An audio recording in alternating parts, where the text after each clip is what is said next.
नमस्कार सर। साहिब क्या शुभ नाम है जी आप जी का? राम प्रकाश दास, कहाँ से आए हैं जी आप? नगला मोती, तहसील वर्तना, जिला इटावा, यूपी। सर, परम संत सतगुरु रामपाल जी महाराज की शरण में आने से पहले आप कौन सी भक्ति करते थे? पहले हम जो भी भक्ति कर रहे थे वो वही लोक वेद के अनुसार बताए हुए, जैसे कृष्ण भगवान की, दुर्गा की, बीच बीच में हनुमान जी की, और जो हमने एक गुरु बना रखे थे, नकली गुरु, जो अब मालिक की शरण में आने के बाद ही पता चला है, वो भी कबीरपंथी कहे जाते थे। तो बीच बीच में अपने कबीर परमेश्वर की भी कर लेते थे, लेकिन कोई वो सत साधना नहीं हम समझ पा रहे थे। तो सर, ये जो भक्ति आप कर रहे थे, इस भक्ति का आपको क्या लाभ मिलता था? इस भक्ति से हमें लाभ तो कोई नहीं मिला, लेकिन एक परमात्मा प्राप्ति करने के लिए ये इच्छा अंतरात्मा से बनी रहती थी कि परमात्मा हमें मिले, कहीं परमात्मा हमें मिल जाए। ये ढूंढते ढूंढते हम इसी चक्कर में भटकते रहते थे। पुस्तकें भी पढ़ते थे, कहीं किसी संत से भी मिलते थे तो उनसे भी चर्चा करते थे। हमने अपने इस जीवन में कबीर परमेश्वर से संबंधित, जैसे गांव देहात में कबीर बीजक कहे जाते हैं, कबीर बात जो बोले जाते हैं, कबीर बीजक के भी प्रोग्राम हमने करवाए हैं। 4 प्रोग्राम करवाए अपने सार्वजनिक तौर पर, लेकिन हमें वो शांति नहीं मिल रही थी। वो परमात्मा की जो तड़प थी वो हमें नहीं पूरी हो पा रही थी। तो हमने एक गुरु कर रखे थे कबीरपंथी, तो उन्होंने हमें जो नाम उपदेश किया था, जैसे बताते हैं आदि नाम, अजर नाम, अमी नाम, अखंड नाम, पाताल सिद्ध नाम, जो आज परमात्मा ने हमें बताया, जो वास्तव में ये कोई सुमरन के नाम नहीं थे, लेकिन हमें ये कर रहे थे सब कुछ, लेकिन संतुष्टि नहीं मिल रही थी। आत्मा को वो शांति नहीं मिल रही थी कि जैसे परमात्मा प्राप्ति मिलने के बाद। तो मैं करता रहा, और इसके बीच बीच में हम गलत रास्ते पर भी जा रहा था। बहुत सारे ऐसे विकार भरे हुए थे, जैसे पान, बीड़ी, सिगरेट, तम्बाकू, मांस, मदिरा, ये इतनी घिनौनी चीज़ें मेरे अंदर पैदा हो गई थी। मैं इतना दलदल में फंस गया था, मैं अपने को ये समझ नहीं पा रहा था मैं कर क्या रहा हूँ। लेकिन ऐसी मालिक की पीछे से एक मेहर रही है मेरे साथ, परमात्मा कबीर परमेश्वर की, कि ये सब कुछ करने के बाद भी फिर भी मैं उसी क्रिया में लगा हुआ था परमात्मा प्राप्ति के लिए। इसके साथ साथ मेरे साथ जो भी मेरे साथ बैठने उठने वाले लोग, वो इंतज़ार करते रहते थे कि कहीं भी कोई भी प्रोग्राम होता था, जैसे शादी ब्याह, तो ये सोचते थे कि वो व्यक्ति आ जाए तभी हम खाना वाना खाएं। तो या तो कहीं फ़ोन से बात हो गई कि भाई आप कितने समय में आ रहे हैं, या फिर इंतज़ार कर रहे हैं तो ये सोच रहे हैं कि वो व्यवस्था करके लाएंगे। तो जैसे ही मैं आया वैसे ही लोग चारों तरफ से मुझे घेर लेते थे। बोले साहब आप बहुत लेट हो गए, खाना भी नहीं अभी खाया हम लोगों ने, तब नहीं चलो अब खाते हैं। तो इतना भगत जी मैं बताऊँ, इतना मैं दलदल में डूबा हुआ था, इतने दलदल में मैं फंसा हुआ था। तो मालिक की एक ऐसी दया हुई है, कोई पता नहीं कि मैं सुबह से बैठ जाऊं शाम तक उस ढंग करूं, शाम को बैठ जाऊं सुबह तक। कभी कभी ऐसा हो जाता था कि सुबह से लेकर लौट सुबह हो जाए और फिर भी लगा रहता था उसमें। लेकिन मालिक ने मुझ पर ऐसी दया की, मुझे उस दलदल से निकाल लिया, तो मैं करता रहा ये चीज़ें। सब करने के बाद जो बीच में मुझे जो हमने कबीरपंथी नकली गुरु कर रखे थे, मैंने उनसे एक दिन कहा, मैंने कि महाराज जी कोई हमें पुस्तक दो। मैं पुस्तकें ज़्यादा पढ़ता रहता था बीच बीच में। तो उन्होंने कहा ठीक है बेटा, मैं पुस्तक अब की बार आपको ऐसी एक पुस्तक दूंगा जो आपने अपने जीवन में कभी पढ़ी ना हो। मैंने कहा ठीक है महाराज, वही हमें देना। तो उन्होंने हमें पुस्तक ला के दी। उस पुस्तक का नाम था भक्ति सौदागर को संदेश। तो मैंने जब वो पुस्तक लाया घर पे उस पुस्तक को पढ़ा, तो जैसे ही मैंने उसकी सृष्टि रचना पढ़ के एकदम मेरे दिमाग में एकदम हथौड़ा सा लगा। मैंने कि वो मैं जिस परमात्मा को ढूंढ रहा था, जिस सदगुरु को ढूंढ रहा था, तो वो तो परमात्मा आ चुके हैं इस पृथ्वी पर, और मैं कहाँ भटक रहा हूँ। मैंने जब उस पुस्तक को पूरा पढ़ लिया, मैंने अपने उन साथियों से कहा जो 20 साथी मेरे पीछे लगे रहते थे। मैंने कहा भाई ये अब काम हम बंद करेंगे, अब तो हमें परमात्मा मिल गए हैं। बोले कैसे? बोले कि हमें की पुस्तक मिली है, ये भक्त सौदागर को संदेश, आप भी समझिए इसको। तो मैंने उस पुस्तक को उन लोगों को भी पढ़ के बताया, तो उन लोगों ने भी समझा, और मेरे साथ कुछ लोग चलने के लिए तैयार हो गए। उनका चलते हैं अब मालिक की शरण में। ये समय फिर बार बार नहीं मिलेगा, क्यों कहा है कि मानुष जन्म दुर्लभ है, मिले न बारंबार, जो तरवर से पत्ता टूट गिरे बाहर न लगता डार। तो उन लोगों ने भी समझा और मेरे साथ वो चलने के लिए तैयार हो गए। तो जब मैं यहाँ आया तो मालिक ने पहले से दया कर रखी थी, इस कुत्ते को, इस दास को एक छोटी सी 4 व्हीलर गाड़ी दे रखी थी। तो मैं उस गाड़ी से 5 लोग यहाँ आए। तो हम यहाँ इस रोड से भटक रहे थे, पूछते पाछते जैसे तैसे तो यहाँ तक आ पाए। रात के करीब 12 बज गया था।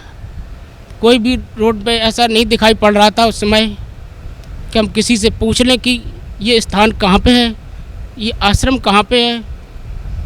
लेकिन 3-4 चक्कर हो गए इधर से उधर घूमते घूमते उस रोड पर। तो एक व्यक्ति मिला, हमने उससे कहा, हमने कि भाई हम ये सतलोक आश्रम बरवाला ये जाना चाहते हैं, ये कहाँ पे पड़ता है? बोले, वो उल्टी भाषा में बोला, बोले कौन? मालिक का नाम लेके उसने कहा गलत तरीके से। तो मैंने कहा अरे ये तो आदमी बेकार है।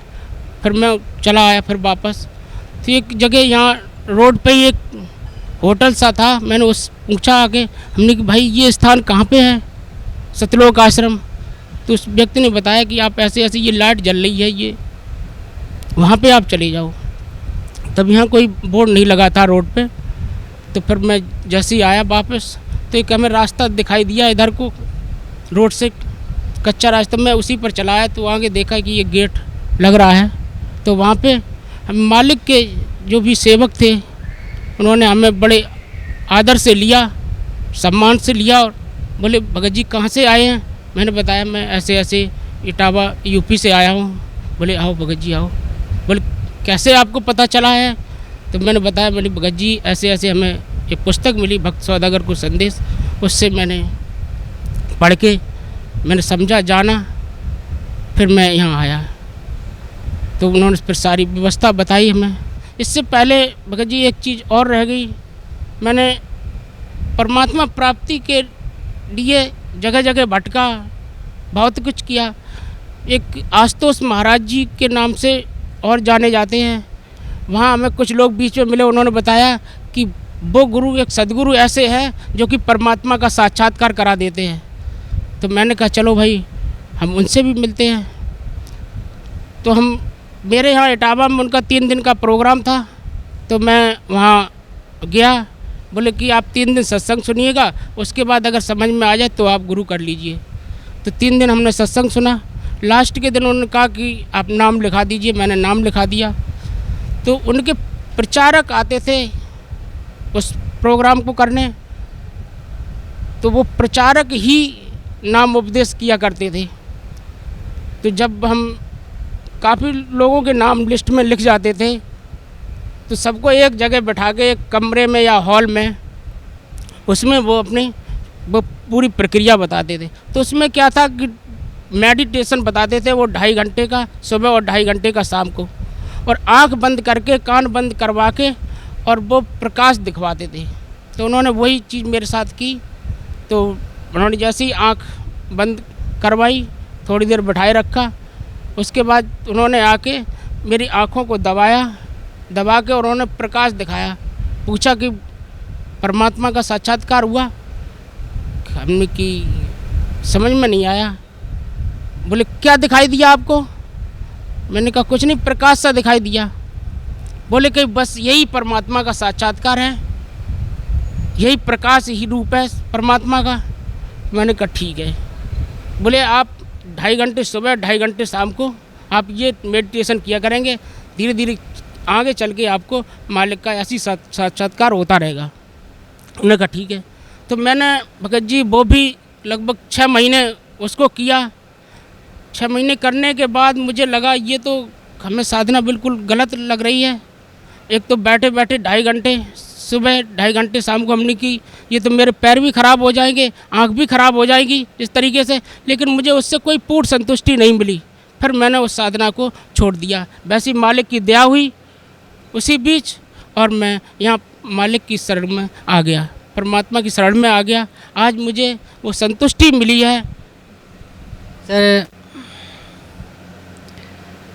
पहले आप जो भी भक्ति करते थे, कृष्ण जी की, हनुमान जी की, माता जी की, आशुतोष जी महाराज से आप, और एक कबीरपंथी संत से भी आप जुड़े थे, तो क्या नाम था उनका? कबीरपंथी संत, उनका नाम था प्रेमदास अनुरागी, जो कि हमारे वहीं पड़ोस के गांव के थे। तो प्रेमदास अनुरागी जी से भी आप जुड़े, उनके सानिध्य में आपने भक्ति भी की, कोई लाभ आपको मिला नहीं। फिर आप परम संत सतगुरु रामपाल जी महाराज की शरण में आए। तो जो भक्ति आपको परम संत सतगुरु रामपाल जी महाराज ने दी है, उस भक्ति से आपको क्या लाभ मिला? जो हमारे परम सतगुरुदेव ने जो हमें भक्ति मार्ग दिया है, इससे हमें पूर्ण संतुष्टि मिली है, पूर्ण शांति मिली, और हमें जो फायदे मिले हैं, जो मेरे साथ चमत्कार हुए हैं, जो मालिक ने चमत्कार किए हैं, उनके बारे में हम अगर आपको बताएं तो बहुत बड़ी पुस्तक बन जाएगी। पहली तो ये कि मैं ऐसे दलदल में फंसा हुआ था, इस काल के कोलू में, उस दलदल से परमात्मा ने हमें एक झटके में निकाल लिया। और जो मैं चाह रहा था, जो मैं ये पाने की अंतरात्मा थी, वो हमें परम पिता परमात्मा की शरण में आने के बाद ही हमें वो शांति मिली हुई है। इसके अलावा मेरे साथ जीवन में और भी चमत्कार हुए हैं। जैसे कि हमारे घर में बहुत सारी बीमारियां बनी रहती थी। हमारी भक्तमती के साथ, भक्तमती बीमार बनी रहती थी। कभी बच्चों की बीमारी, कहीं किसी को बीमारी, तो जो भी मैं पैसा पैदा करता था वो बीमारियों में ही चला जाता था। जब मैं सदगुरु रामपाल जी महाराज जी की सानिध्य में से चरणों में आया, तो मुझे उन सारी बीमारियों से निजात मिला और पूर्ण फायदा मिला हमें। सर भक्त समाज को क्या संदेश देना चाहते हैं आप? मैं भक्त समाज को यही संदेश देना चाहता हूँ कि आज की डेट में इस पूरी पृथ्वी पर क्या 21 ब्रह्मांडों में हमारे परम पूज्य सदगुरु रामपाल जी महाराज की अलावा किसी के पास कोई भी सत्साधना नहीं है। और मैं यही कहूँगा कि ये मानुष जन्म बार बार नहीं मिलता है। मानुष जन्म पाए के जो न रटे हरि नाम, जैसे कुआं जल बिना बनवाया किस काम। ये जीवन ऐसा ही व्यर्थ चला जाएगा। तो मैं सभी अपने बहन भाइयों से यही अनुरोध करूँगा कि मालिक की शरण में आकर के अपना कल्याण कराएं और मोक्ष को प्राप्त करें। जी धन्यवाद भाई साहब, आपका बहुत बहुत धन्यवाद। सत्संग।